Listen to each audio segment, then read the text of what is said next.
তো ভাই আজকে আমাদের ক্লাসটা হচ্ছিল রাসায়নিক পরিবর্তন, রাসায়নিক বিক্রিয়া বা কেমিক্যাল রিঅ্যাকশন। তো শুরুতে আমরা সবকিছু ওভারঅল দিয়ে রাখছি। পুরো ক্লাসটা করার পরেই ভাইয়া তুমি বুঝতে পারবে যে এই ক্লাসটার ভিতরে কি আছে। আমি তোমার চ্যালেঞ্জ দিয়ে বলতে পারি যে তুমি যদি পুরো ক্লাসটা শেষ করতে পারো একদম শুরু থেকে শেষ পর্যন্ত, এরপরে তুমি তোমার নিজের ভিতরে কনফিডেন্স ফিল করতে পারবে যে এই ক্লাসটা আমি খুব সুন্দর মতো করছি এবং আমি সবকিছু পারি।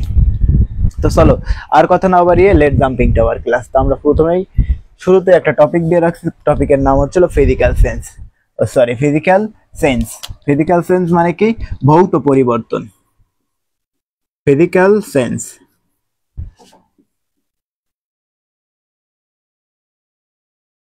ফিজিক্যাল সেন্স, ফিজিক্যাল সেন্স বা ভৌত পরিবর্তন।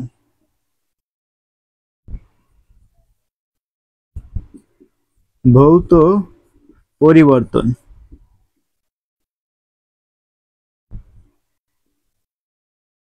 ভৌত পরিবর্তন, ভৌত পরিবর্তন কি? যে এই জায়গায় শুধুমাত্র লেটস সে আমাদের কাছে একটা বরফের খণ্ড আছে, আইস।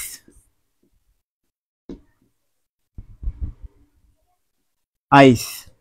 তো এই আইস থেকে বরফটা গলে ওয়াটার হবে, ওয়াটার।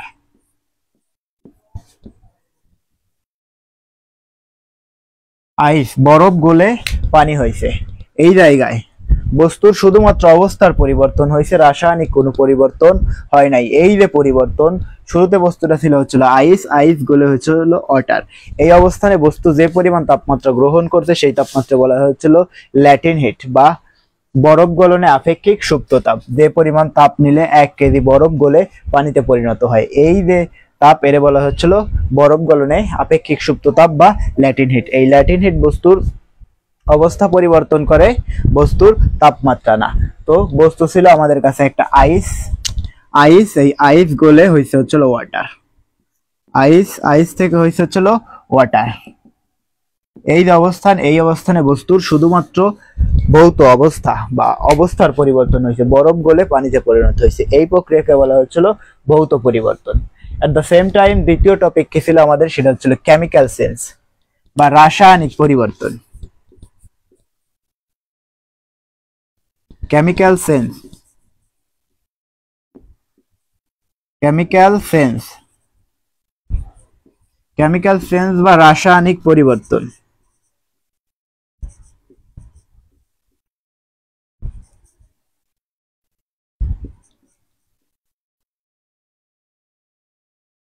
রাসায়নিক পরিবর্তন। রাসায়নিক পরিবর্তন কি? রাসায়নিক পরিবর্তন মানে এমন এক ধরনের পরিবর্তন যেই কাজে একটা ভিন্ন ধর্মী পদার্থ উৎপন্ন হয়। ফর এক্সাম্পল, যদি আমরা রাসায়নিক পরিবর্তনের কথা চিন্তা করি, যে চলো দেখি, আমরা দেখি আর বন CH2 বন CH2 X plus KOX potassium hydroxide বিক্রিয়া করে উৎপন্ন করা হচ্ছিল আর বন CH ডাবল বন CH2 plus KX plus H2O পানি। তো এক্সাম্পল হিসাবে এই কেসে আর কত, আর আর ইকুয়াল টু CH3 এবং X, এই X ইকুয়াল টু BR। চলো আমরা এই এক্সাম্পলটাকে পরিবর্তন করি। তো আর ইকুয়াল টু আমরা লিখতে পারি কি CH3 বন CH2 বন CH2 into X plus potassium hydroxide বিক্রিয়া করে উৎপন্ন হবে হচ্ছিল আর, আর কত CH3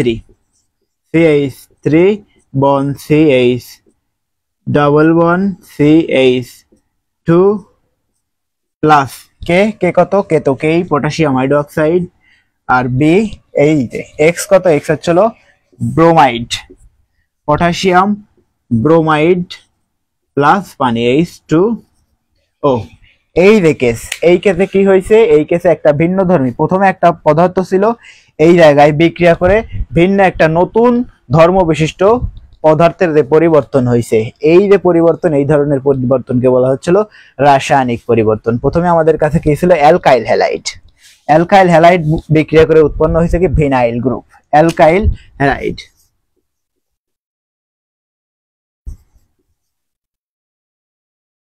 alkyl halide. Alkyl halide বিক্রিয়া করে উৎপন্ন করছে কি ভিনাইল গ্রুপ।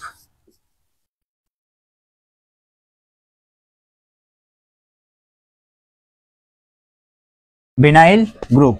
ব্যাস চলো তো এই এক্সাম্পলটাকে আমরা যদি আরো একটু সহজ ভাবে দেখতাম, তো সহজ এক্সাম্পল কি, চলো আমরা আরো একটা এক্সাম্পল নেই। এই জায়গায় এই সহজ এক্সাম্পল হচ্ছে, তো ওভারঅল সবার সবকিছু বোঝা উচিত, যদি বুঝে না থাকি চলো আমরা আরো একবার দেখি। লেটস আমাদের কাছে একটা বস্তু ছিল, সেটা কি রাসায়নিক বিক্রিয়া ছিল, সেটা হচ্ছিল ভিনাইল গ্রুপ। আর bond CH2 bond CH2 in X plus potassium hydroxide বিক্রিয়া করে উৎপন্ন হয়েছে আর বন্ড CH2 ডাবল বন্ড।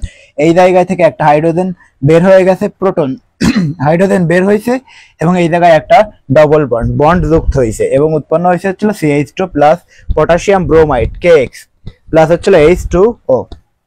এরপরে বিক্রিয়ার শেষে আমরা এদেরকে পরিবর্তন করছি, এই R কে পরিবর্তন করছি CH3 দ্বারা এবং X কে পরিবর্তন করছে হচ্ছিল Br দ্বারা। আমরা উৎপন্ন করছি হচ্ছিল কি CH3 bond CH2 bond CH2X plus potassium hydroxide উৎপন্ন করছি CH3 bond CH double bond CH2 plus potassium bromide plus পানি। উৎপন্ন করছে কি অ্যালকাইল হ্যালাইড থেকে উৎপন্ন হয়েছিল ভিনাইল গ্রুপ। চলো আমরা এইবার যদি এই কেসটা বুঝে থাকি, চলো আমরা এইবার খুব সুন্দর মতো আরো একটা এক্সাম্পল দেখে নেই। তো শুরুতেই আমরা দেখবো যে আমাদের সবকিছু ঠিকঠাক আছে কি না।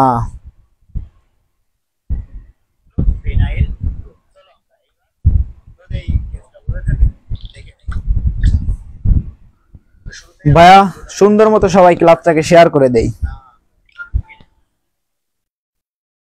আমি জানি ওভারঅল সবাই সুপার গুড গাইস, সবাই ক্লাসটাকে সুন্দর মতো শেয়ার করে দিয়ে আমরা সবাই মিলে এগিয়ে যাবো আমাদের ফাইনাল লক্ষ্যে।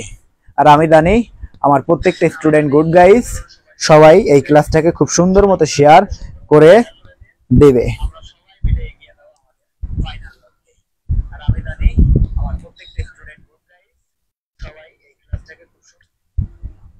চলো আমরা বিভিন্ন গ্রুপে শেয়ার করি।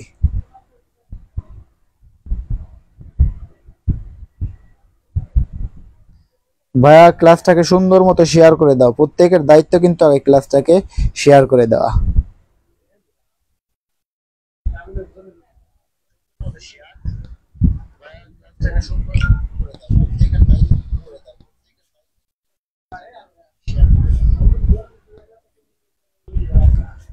ওকে চলো আমি আগে ক্লাসটাকে বেশ কয়েকটা জায়গায় শেয়ার দেই।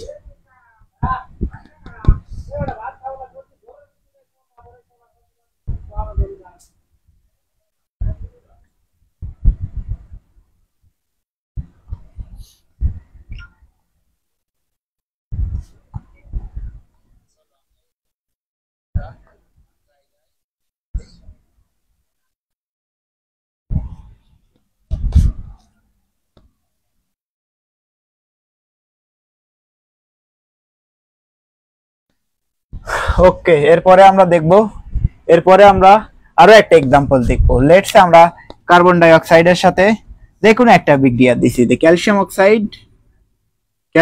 অক্সাইড ও ক্যালসিয়াম কার্বনেট বিক্রিয়া করে উৎপন্ন হয়েছিল ক্যালসিয়াম কার্বনেট বিক্রিয়া করে উৎপন্ন হয়েছিল calcium oxide plus carbon die oxide. এই যে এই বিক্রিয়ায় কি হয়েছে, শুরুতে একটা এক ধর্ম বিশিষ্ট পদার্থ ছিল এবং বিক্রিয়ার পরে তারা ভিন্ন ধর্ম বিশিষ্ট বস্তুতে রূপান্তর হয়েছে। এই যে ভিন্ন ধর্ম বিশিষ্ট বস্তুতে রূপান্তর হয়েছে, এই যে রূপান্তর প্রক্রিয়া, এই ধরনের প্রক্রিয়াকে বলা হচ্ছিল কেমিক্যাল চেঞ্জ বা রাসায়নিক পরিবর্তন। এই যে ধরনের পরিবর্তন, এই ধরনের পরিবর্তনকে আমরা বলি হচ্ছিল কেমিক্যাল চেঞ্জ বা রাসায়নিক পরিবর্তন। ওকে এরপরে আমরা দেখব হচ্ছিল রিভার্সেবল। ওভারঅল সবার সবকিছু বোঝা উচিত, যে ভাই যদি সবাই সবকিছু বুঝে থাকে তবে আমরা এগিয়ে যাবো। আরে একটু সামনে চলো।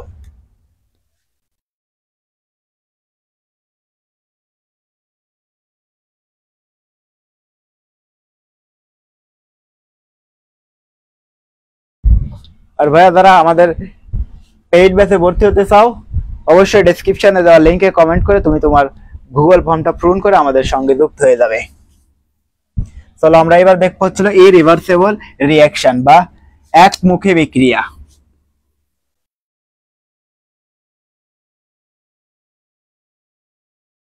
একমুখী বিক্রিয়া অলরেডি কিন্তু আমরা দুইটা টপিক পড়ে ফেলছি, একটা দুইটা। এবার আমরা দেখবো হচ্ছিল ইরিভার্সিবল রিঅ্যাকশন। ইরিভার্সিবল রিঅ্যাকশন কি? একমুখী বিক্রিয়া। তো একমুখী বিক্রিয়ার এক্সাম্পল কি? একমুখী বিক্রিয়ার এক্সাম্পল হচ্ছিল calcium oxide, calcium carbonate. Calcium কার্বনেটকে যদি আমরা খোলা পাত্রে রেখে তাপ দেই, খোলা পাত্রে রেখে আমরা যদি তাপ দেই, হিট জেনারেট করি, তাইলে সেটা উৎপন্ন করে হচ্ছিল calcium oxide plus carbon die oxide. Carbon die oxide, এই যে ক্যালসিয়াম অক্সাইড সেটা হচ্ছিল সলিড, এবং কার্বন ডাই অক্সাইড হচ্ছিল গ্যাস।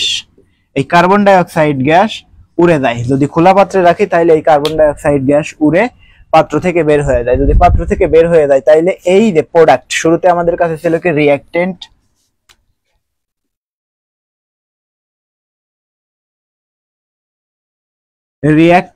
এই রিঅ্যাকটেন্ট থেকে উৎপন্ন হয়েছিল উৎপাদ বা প্রোডাক্ট।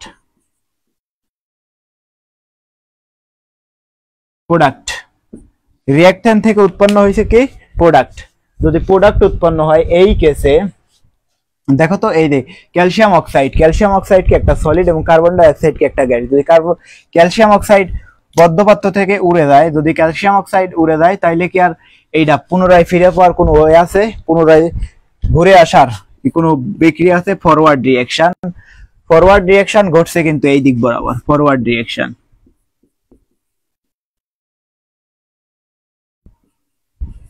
ফরওয়ার্ড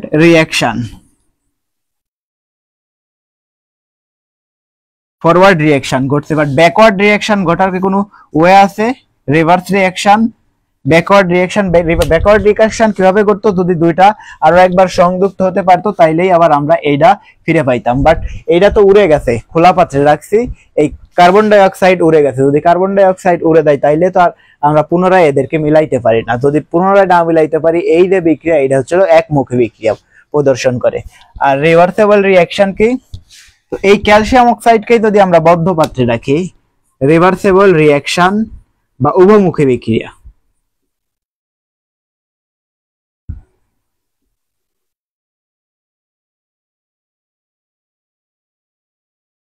উভমুখী বিক্রিয়া, যদি উভমুখী বিক্রিয়া দেয় রিভার্সিবল রিঅ্যাকশন, এইটারই ক্যালসিয়াম কার্বনেটকে এবার আমরা বদ্ধ পাত্রে রাখবো। ক্যালসিয়াম কার্বনেটকে বদ্ধ,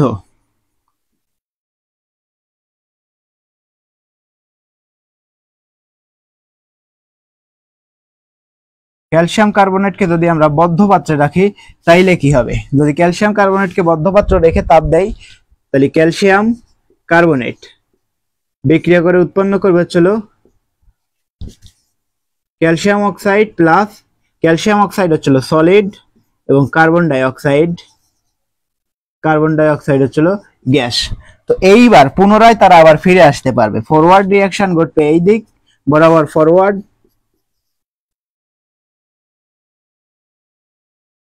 ফরওয়ার্ড রিঅ্যাকশন ঘটবে এই দিক, এবং এই দুইটা মিলে আবার এই দিক বরাবর ঘটবে হচ্ছিল ব্যাকওয়ার্ড রিঅ্যাকশন।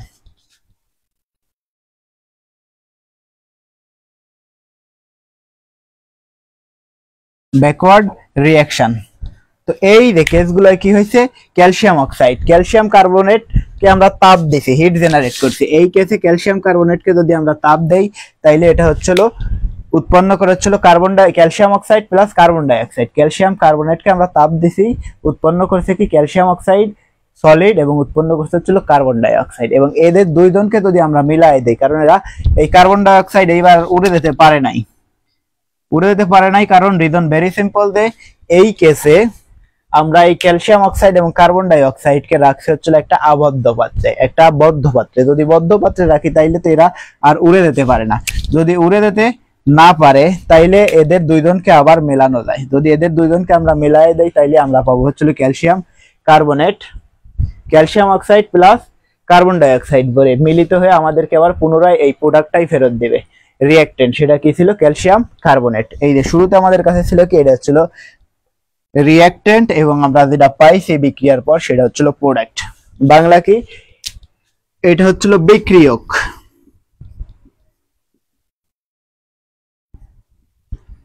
বিক্রিয়ক এবং যেটা উৎপন্ন হয়েছে সেটারে বলা হচ্ছিল উৎপাদ।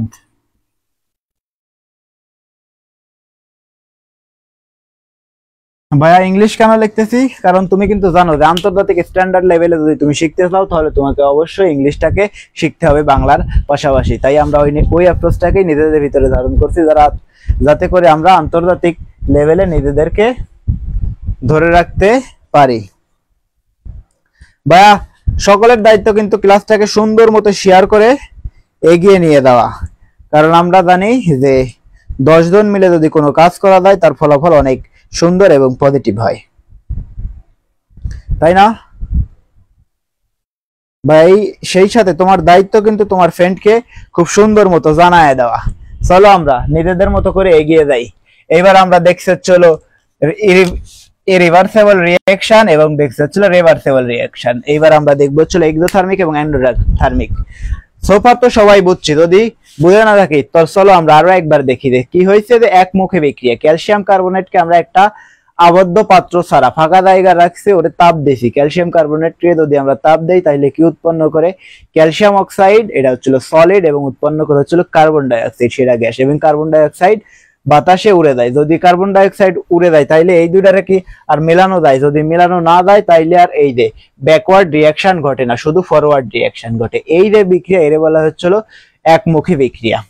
এট দা সেম টাইম এই একই জিনিসটাকে যদি আমরা বদ্ধ পাত্রে রাখি, বদ্ধ পাত্রে রেখে যদি ক্যালসিয়াম কার্বনেটকে তাপ দেই, হিট জেনারেট করি, তাইলে এটা ভেঙে উৎপন্ন করা হচ্ছিল ক্যালসিয়াম অক্সাইড, সলিড এবং কার্বন ডাই অক্সাইড গ্যাস। যেহেতু এটা আর বার হয়ে যেতে পারতেছে না, কার্বন ডাই অক্সাইড গ্যাস খোলা পাত্রে রাখছি, সেটা কিন্তু আর বেরিয়ে যেতে পারছে না। যদি বেরিয়ে যেতে না পারে তাইলে সেটা কি করে? সেটা পুনরায় আবার ব্যাকওয়ার্ড রিঅ্যাকশনের মাধ্যমে এই রিঅ্যাক্ট্যান্টটাকেই আমাদেরকে ফিরিয়ে দেয়। সেটা কি? Calcium carbonate. শুরুতে আমাদের কাছে ছিল রিঅ্যাক্ট্যান্ট, রিঅ্যাক্টেন্ট উৎপন্ন করা হচ্ছিল প্রোডাক্ট। আর শুরুতে আমাদের কাছে ছিল কি? Calcium carbonate. এটা ছিল কি? এটা ছিল রিঅ্যাক্ট্যান্ট। রিঅ্যাক্ট্যান্ট উৎপন্ন করছে কি? প্রোডাক্ট। এর বলা হচ্ছিল, এই যে আমি কিন্তু লিখে দিয়েছি, বিক্রিয়ক এবং উৎপাদ। সবকিছু ওভারঅল সবাই বুঝছে? যদি বুঝে থাকি চলো আমরা এগিয়ে যাই আরো একটি সামনে। এবার আমরা দেখবো হচ্ছিল এক্সোথার্মিক এবং এন্ডোথার্মিক রিঅ্যাকশন, তাপ উৎপাদী বিক্রিয়া এবং তাপ হারি বিক্রিয়া। শুরুতেই আমরা দেখবো হচ্ছিল এক্সোথার্মিক রিঅ্যাকশন।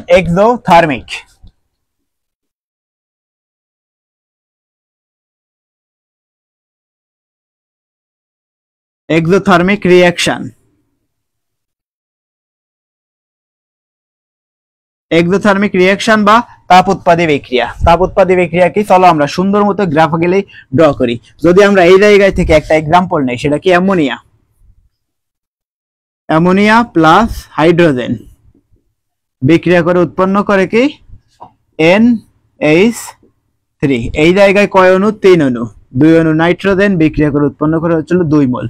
1 মোল নাইট্রোজেন, 3 মোল হাইড্রোজেন বিক্রিয়া করে উৎপন্ন করা হচ্ছিল 2 মোল অ্যামোনিয়া। সেই সাথে উৎপন্ন করা হচ্ছিল প্লাস 92 কিলো জুল হিট, তাপ উৎপন্ন করে। এই বিক্রিয়াটা হচ্ছিল তাপ উৎপাদী বিক্রিয়া। চলো এই জিনিসটাকে আমরা একদম স্ট্যান্ডার্ড লেভেল এবং আন্তর্জাতিক অ্যাপ্রোচটাকে নিজের ভিতরে ধারণ করি। চলো আমরা সুন্দর মতো আগে একটা গ্রাফ ড্র করি।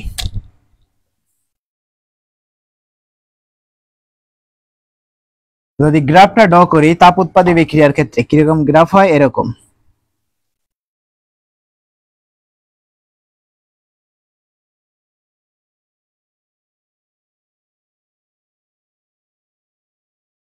এই যে অংশ, এইটারে বলা হচ্ছিল রিঅ্যাক্টেন্ট। রিঅ্যাক্টেন্ট এবং উৎপন্নকৃত অংশ এর বলা হচ্ছিল প্রোডাক্ট।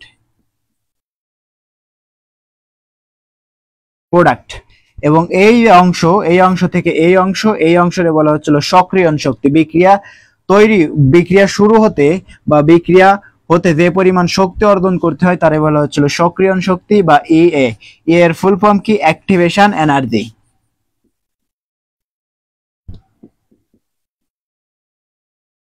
অ্যাক্টিভেশন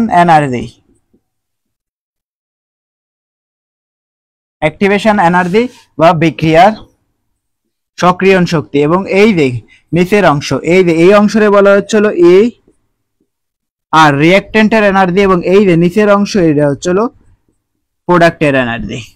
প্রোডাক্টের এনার্জি এই কেসে ডেল এইচ কত? ডেল এইচ এর মান আমরা কি জানি যে del H is equal two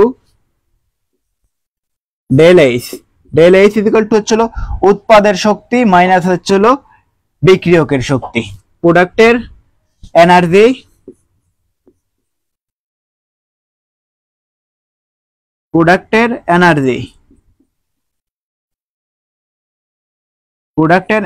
greater than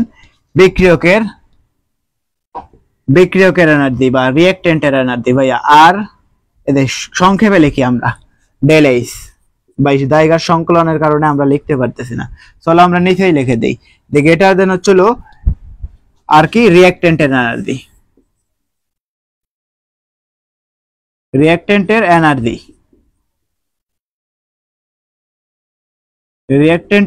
energy, এদেরকে সংক্ষেপে আমরা কি লিখতে পারবো? Del H is equal to E P minus হচ্ছিল ই আর, এপি মাইনাস ই আর। দেখো তো ভাইয়া এই যে এই বিক্রিয়াটা আমরা বলছি হচ্ছিল তাপ উৎপাদী বিক্রিয়া। চলো আমরা এই জিনিসটাকে আরো একটু সুন্দর মতো দেখি। তো এই তাপ উৎপাদী বিক্রিয়ার এই এক্স অ্যাক্সিস বরাবর কি থাকে? এক্স অ্যাক্সিস বরাবর থাকে হচ্ছিল বিক্রিয়ার অগ্রগতি বা reactant coordinate.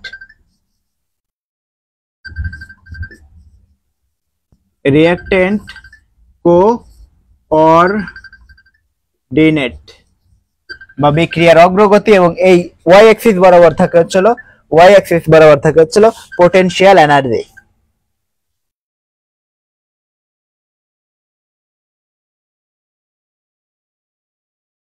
Potential energy Y axis বরাবর থাকে হচ্ছিল পোটেনশিয়াল এনার্জি বা বিভব শক্তি, এবং এক্স অ্যাক্সিস বরাবর থাকে হচ্ছিল বিক্রিয়ার অগ্রগতি। তো এই কেসে ডেল এইচ কিভাবে বের করে? Del H is equal to উৎপাদের শক্তি, বা del H is equal to, আমি কিন্তু শর্ট ফর্মে লিখছি জায়গার সংকলনের কারণে। তো ভাই del H is equal to প্রোডাক্টের এনার্জি মাইনাস রিঅ্যাকট্যান্টের এনার্জি। দেখো তো এই কেসে কি হয়েছে? প্রোডাক্টের এনার্জি ছোট না, কারণ এটা নিচে আছে, এবং রিঅ্যাকট্যান্টের এনার্জি বড় না, কারণ রিঅ্যাকট্যান্টের এনার্জি উপরে আছে। যদি রিঅ্যাকট্যান্টের এনার্জি প্রোডাক্টের এনার্জি থেকে বড় হয়, তাইলে দেখো তো ছোট মাইনাস কি বড়, ছোট সংখ্যা থেকে যদি আমরা বড় সংখ্যা বিয়োগ করাই, তাইলে এই যে ফলাফল যেটা আসবে সেটা ডেফিনেটলি নেগেটিভ আসার কথা, নেগেটিভ। দেখো তো যদি আমরা দেখি যে 5 থেকে যদি আমরা 10 কে বিয়োগ করাই, তাইলে ফলাফল আসে কত? -5, মানে -5। তাইলে এই কেসে ডেল এইচ এর মান হওয়া উচিত কি? ডেল এইচ এর মান কি? নেগেটিভ। দেখছো না তাপ উৎপাদী বিক্রিয়ায় ডেল এইচ এর মান কত হয়? নেগেটিভ হয়, কারণ বড় থেকে ছোট থেকে যদি আমরা বড় কিছুকে বিয়োগ করাই, ডেফিনেটলি সেই ফলাফলটা আসে হচ্ছিল নেগেটিভ বা ঋণাত্মক। যদি ঋণাত্মক হয় তাহলে del H is equal to EP minus ER, উৎপন্ন হয়েছে কি? নেগেটিভ। ডেল এইচ হয়েছে কত? ঋণাত্মক। কিভাবে ঋণাত্মক হয়েছে? যে এই যে রিঅ্যাকশন, এই দিক বরাবর রিঅ্যাকশন, এটা হচ্ছিল ফরওয়ার্ড, এবং এই যে রিঅ্যাকশন এই দিক বরাবর হয়েছে, এটা হচ্ছিল ব্যাকওয়ার্ড। এই দিক বরাবর হচ্ছিল ফরওয়ার্ড,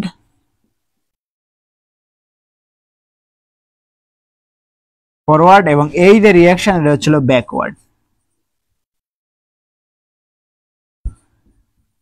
ব্যাকওয়ার্ড বা রিভার্স, বিপরীতমুখী বিক্রিয়া।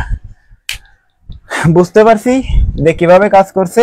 যে আমরা শুরুতে একটা গ্রাফ নিচ্ছি, এটা হচ্ছিল তাপ উৎপাদী বিক্রিয়ার গ্রাফ, তাপ উৎপাদী বিক্রিয়া বা এক্সোথার্মিক। শুরুতে আমি কিন্তু আন্ডারলাইন করছি যে এক্সোথার্মিক রিঅ্যাকশন কিভাবে কাজ করে। যে আমাদের কাছে একটা গ্রাফ আছে, এই গ্রাফে আমরা প্রোডাক্ট এবং রাখছি। প্রোডাক্টের শক্তি কিন্তু এই কেসে তাপ উৎপাদী বিক্রিয়ার কেসে রিঅ্যাকট্যান্টের এনার্জি প্রোডাক্টের এনার্জি থেকে বেশি হয়। যদি রিঅ্যাকট্যান্টের এনার্জি প্রোডাক্টের এনার্জি থেকে বেশি হয়, তাইলে সে কিছু পরিমাণ উল্টে এই যে কিছু পরিমাণ উচ্চতায় উঠছে, এই উচ্চতায় ওঠার শক্তিকে বলা হচ্ছিল অ্যাক্টিভেশন এনার্জি বা সক্রিয়ণ শক্তি। এই একই কি বলে? অ্যাক্টিভেশন এনার্জি বা সক্রিয়ণ শক্তি।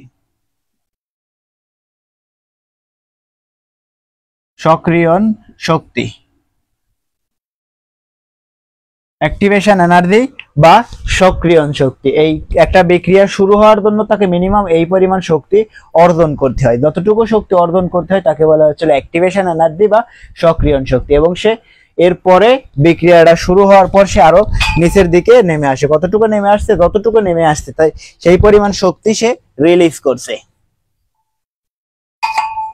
যতটুকু সে নিচে নেমে আসছে, ততটুকু শক্তি সে রিলিজ করছে। এই জায়গায় কি করছে? Energy released. এই অংশটারে এনার্জি রিলিজড। এই জায়গায় কি হয়েছে? এনার্জি রিলিজ বা শক্তি ছাড়ছে, কিছু পরিমাণ শক্তি সে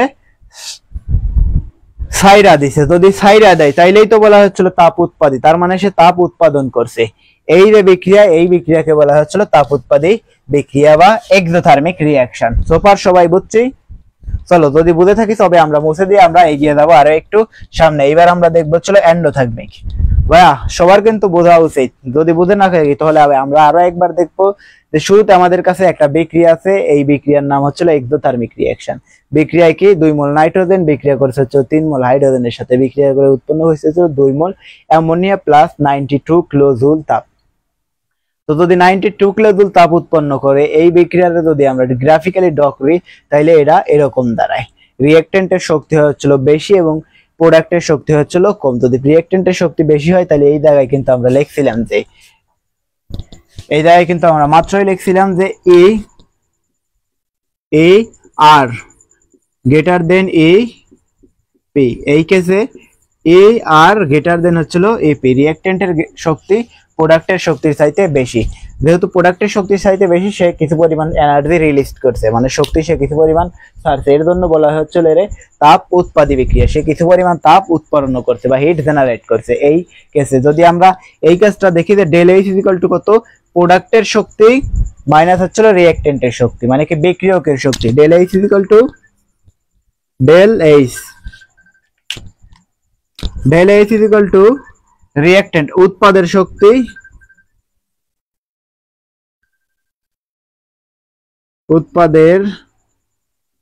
উৎপাদের শক্তি মাইনাস হচ্ছিল বিক্রিয়কের শক্তি।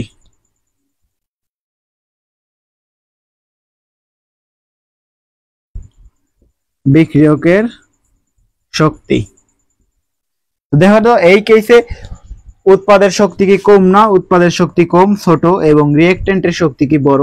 তো ছোট থেকে যদি আমরা বড়কে বিয়োগ করাই তাইলে কি হয়? ডেল এইচ ইকুয়াল টু কি হয়? এই কেসে ডেল এইচ ইকুয়াল টু হচ্ছিল নেগেটিভ, মানে কি তাপ উৎপাদী বিক্রিয়ায় ডেল এইচ হচ্ছিল ঋণাত্মক। যদি তাপ উৎপাদী বিক্রিয়ায় ডেল এইচ এর মান ঋণাত্মক হয় তাইলে তাপহারী বিক্রিয়া ডেফিনেটলি ডেল এইচ এর মান পজিটিভ হওয়া উচিত। চলো আমরা এবার এগিয়ে যাচ্ছিল এক্সোথার্মিক রিঅ্যাকশনের দিকে।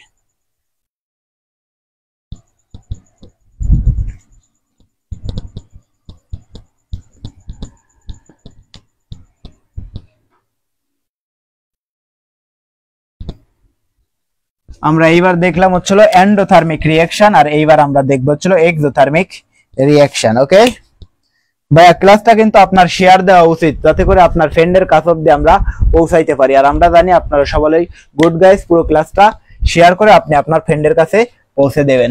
চলো এবার আমরা দেখব চলো এন্ডোথার্মিক রিঅ্যাকশন বা তাপহারী বিক্রিয়া।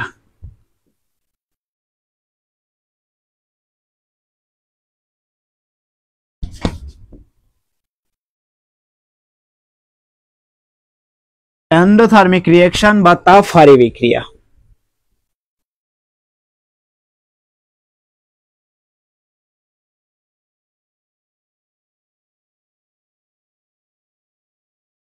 তাপহারী বিক্রিয়া, তো তাপহারী বিক্রিয়ায় ডেফিনেটলি কি ধরনের কারবার গুলো ঘটে সেইগুলো আমরা দেখবো। যে তাপহারী বিক্রিয়ায় একটা গ্রাফ থাকে এরকম, তো এই গ্রাফের এটা হচ্ছিল ওয়াই অ্যাক্সিস এবং এটি হচ্ছিল এক্স অ্যাক্সিস। এই ওয়াই অ্যাক্সিস বরাবর এক্স অ্যাক্সিস বরাবর থাকে হচ্ছিল বিক্রিয়ার অগ্রগতি বা রিঅ্যাকট্যান্ট কোঅর্ডিনেট।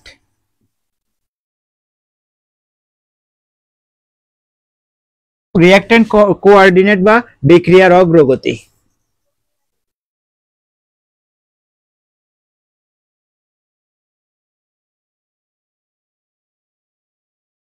ভাইয়া দাঁড়া, একটা কলম পড়ে গেছে আমার, এই কলমটা সুন্দর মতো আগে তুলে নেই।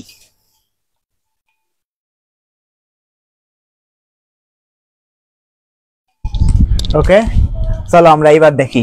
তো যদি এরকম হয় তো বিক্রিয়া কিভাবে ঘটে। এই বিক্রিয়া, এই যে অংশ এটা হচ্ছে প্রোডাক্ট, এবং এরপরে এটা একটু উপর দিয়ে যায়। এই গ্রাফটা যদি উপর দিয়ে যায় তাইলে এটা এরকম ভাবে মিলে। এই অংশটারে বলা হচ্ছিল রিঅ্যাক্টেন্ট, রিঅ্যাক্টেন্ট, এবং এই অংশটাই থাকে হচ্ছিল প্রোডাক্ট। এবং এই যে অংশ, যে পরিমাণ অংশ সে উচ্চতা, যে পরিমাণ উচ্চতা কভার করছে, এই উচ্চতা মানে বিক্রিয়া সম্পূর্ণ, বিক্রিয়াটা শুরু হওয়ার জন্য যে পরিমাণ শক্তি অর্জন করতে হয়, এই শক্তিটাকে বলা হচ্ছিল অ্যাক্টিভেশন এনার্জি বা সক্রিয়ণ শক্তি। এর শর্ট ফর্মে আমরা লিখতে পারি ইএ, এবং ফুল ফর্মে এর লেখা হচ্ছিল activation, activation, activation energy, activation energy বা সক্রিয়ণ শক্তি। এবং এই যে সে কিছু পরিমাণ উপর দিয়ে চলছে, উপর দিয়ে চলছে না, এর মানে হচ্ছিল যে এই যে অংশ এইটারে বলা হচ্ছিল ই, আর রিঅ্যাক্টেন্টের এনার্জি এবং সে উপর দিয়ে গেছে, এই অংশটারে কি বলা হচ্ছিল ই পি, প্রোডাক্টের এনার্জি। এই যে প্রোডাক্টের এনার্জি একটু উপর দিয়ে গেছে এবং রিঅ্যাক্টেন্টের এনার্জি কিন্তু নিচে আছে। তার মানে এই প্রোডাক্ট পর্যন্ত উঠাইতে হলে এই জায়গায় কিছু পরিমাণ এনার্জি দিতে হয়, শক্তি দিতে হয়, শক্তি দিতে হয় না, এই জন্য এর বলা হচ্ছিল এনার্জি অ্যাবজর্ব।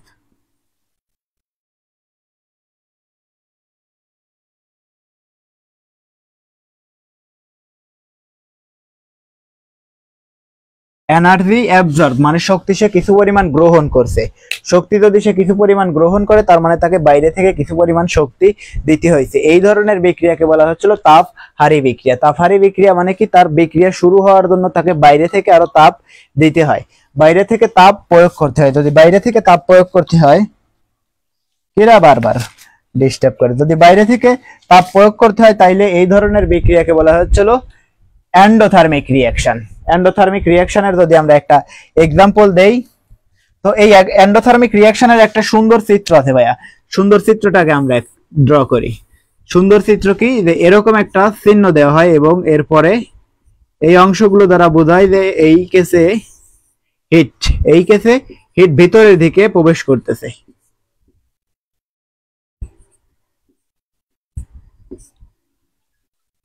হিট ভিতরের দিকে প্রবেশ করতেছে মানে এই যে সিস্টেম, এই সিস্টেমটা তাপ বাইরে থেকে শোষণ করতেছে, তাপ শোষণ।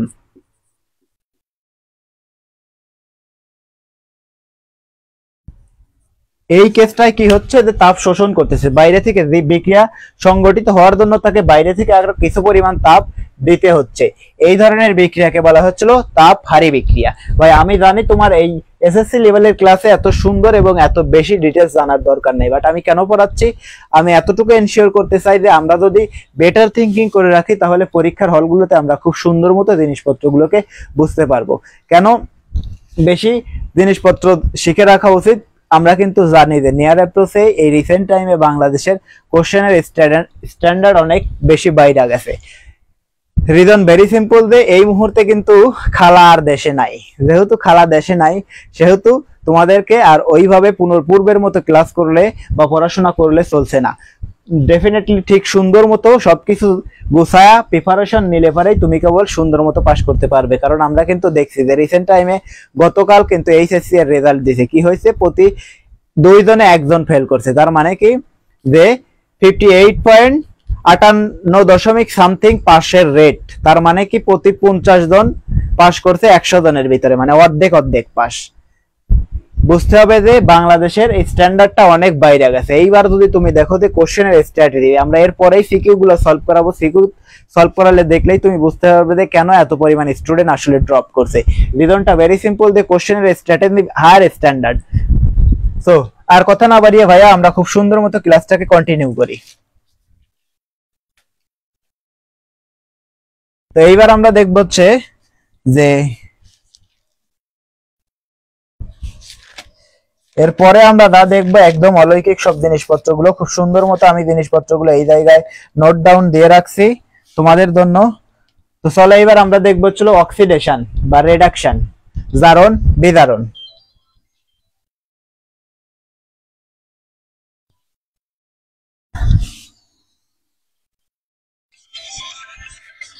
ভাই 1 মিনিট। Important call.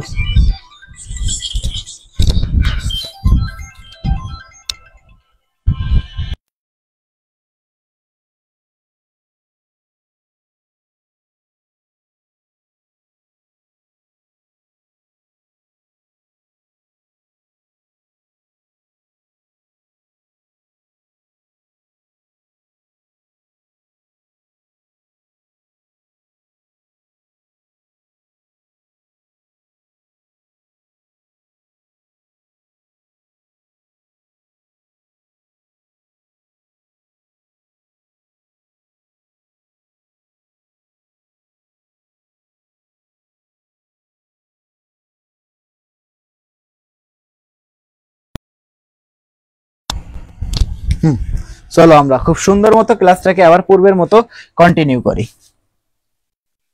ওকে, বুঝতে পারছি। এই কেসগুলোতে ডেল এইচ এর মান কত দেখো তো। এই কেসে রিঅ্যাকট্যান্টের এনার্জি ডেল এইচ, ও সরি, এই কেসে কি হয়েছে যে প্রোডাক্টের এনার্জি কিন্তু বেশি, বড়, প্রোডাক্টের এনার্জি বড়, তার মানে কি এপি গ্রেটার দেন ই আর। প্রোডাক্টের এনার্জি সর্বোচ্চ এবং সর্বনিম্ন হচ্ছিল রিঅ্যাকট্যান্টের এনার্জি। যদি সর্বনিম্ন রিঅ্যাকট্যান্টের এনার্জি হয় তাহলে এই কেসে আমরা খুব সুন্দর মতো জিনিসপত্রগুলোকে লিখতে পারি যে del H is equal to always same উৎপাদের শক্তি মাইনাস হচ্ছিল বিক্রিয়কের শক্তি, তার মানে হচ্ছিল এ পি মাইনাস হচ্ছিল এ আর। এপি মাইনাস যদি ই আর হয় দেখো তো এই কেসে এপি কি বড়, ও সরি, বড় মাইনাস হচ্ছিল ছোট। বড় মাইনাস ছোট মানে কি ডেফিনেটলি এই ফলাফলটা আসবে হচ্ছিল ধনাত্মক বা পজিটিভ, তাই না? দেখো তো আমরা 10 থেকে যদি আমরা 5 কে বিয়োগ করাই তাইলে কি আসে পজিটিভ 5। আর এর আগের কেসে কি ছিল যে ছোট মাইনাস বড়, তার মানে কি সেটা ছিল হচ্ছিল নেগেটিভ। তার মানে কি তাপ উৎপাদী বিক্রিয়ায় ডেল এইচ এর মানও কি হয় পজিটিভ বা ধনাত্মক। বুঝতে পারছি যে ডেল এইচ তাপ উৎপাদী বিক্রিয়ায় ডেল এইচ এর মান কেন ধনাত্মক হয়, যে এই জায়গায় থেকে এই অবজারভেশন গুলো করতে হয়। সোফার সবার কিন্তু সবকিছু সুন্দর মতো বুঝে ফেলা উচিত। যে শুরুতে আমরা দেখতে হচ্ছিল এন্ডোথার্মিক রিঅ্যাকশন, এদের বলা হচ্ছিল তাফারি বিক্রিয়া। তাফারি বিক্রিয়ার গ্রাফ কি, যে এই যে সিস্টেম, এই সিস্টেম থেকে সিস্টেম বাইরে থেকে সিস্টেমকে তাপ দেয়া হচ্ছে, মানে সে তাপ শোষণ করতেছে। ওই তাপ শোষণ করে এই যে এনার্জি অ্যাবজর্ব, আমরা এই জায়গায় এনার্জি দিছি, বাইরে থেকে এনার্জি দিছি। তো ওয়াই অ্যাক্সিস বরাবর কি থাকে, ওয়াই অ্যাক্সিস বরাবর থাকে হচ্ছিল পোটেনশিয়াল এনার্জি। ভাইয়া জায়গার সংকলনের কারণে আসলে লিখতে একটু বেশি কষ্ট হচ্ছে। এই দিক বরাবর থেকে হচ্ছিল potential energy, potential energy short ফর্মে আমরা এটারে লিখে হচ্ছিল পিই, পোটেনশিয়াল এনার্জি। আর এই দিক বরাবর কিন্তু লিখে দিয়েছিল বিক্রিয়ার অগ্রগতি বা রিঅ্যাকট্যান্টের এনার্জি। এই দেখো সময় বাড়ছে, বিক্রিয়া হয়েছে, বিক্রিয়া হতে হতে একটা নির্দিষ্ট পর্যায়ে যা প্রোডাক্ট কিন্তু উৎপন্ন হতে শুরু করছে, এবং এই জায়গায় আমরা বাইরে থেকে হিট জেনারেট করছি। কতটুকু হিট জেনারেট করছি সেগুলো পরিমাপ করা যায় আমরা কোন ধরনের বিক্রিয়া ব্যবহার করছি। চলো আমরা এগিয়ে যাই আরো একটু সামনে। ভাইয়া সবার কিন্তু সুন্দর মতো সবকিছু বোঝা উচিত, যদি বুঝে থাকে চলো আমরা এগিয়ে যাই সামনের দিকে। মুছে দিতে পারি ওভারঅল বুঝছি সবাই, চলো আমরা মুছে দিয়ে এগিয়ে যাই সামনের দিকে।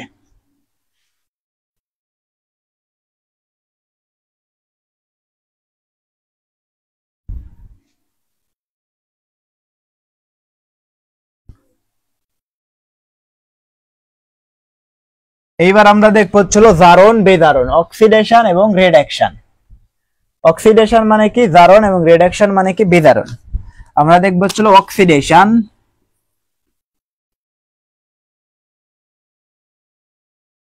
অক্সিডেশন এবং রিডাকশন।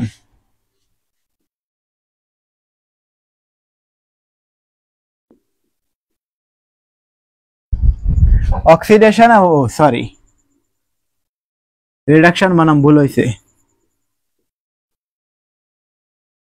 অক্সিডেশন আর হচ্ছিল রিডাকশন। তো অক্সিডেশন মানে কি, অক্সিডেশন এবং রিডাকশন মনে রাখার হয় কি, যে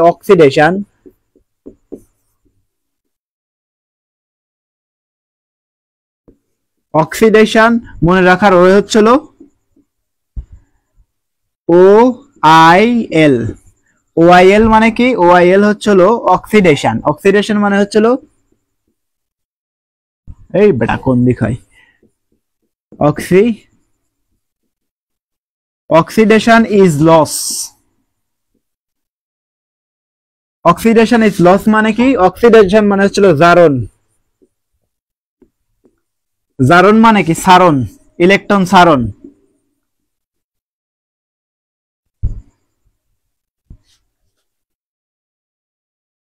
ইলেকট্রন সারণ, ইলেকট্রন সারণ বা ইলেকট্রনের লস। ইলেকট্রন লস মানে কি? হারানো। সে ইলেকট্রন হারাইছে। আর রিডাকশন মানে কি? রিডাকশন মানে হচ্ছিল, এটা মনে রাখার হয় কি,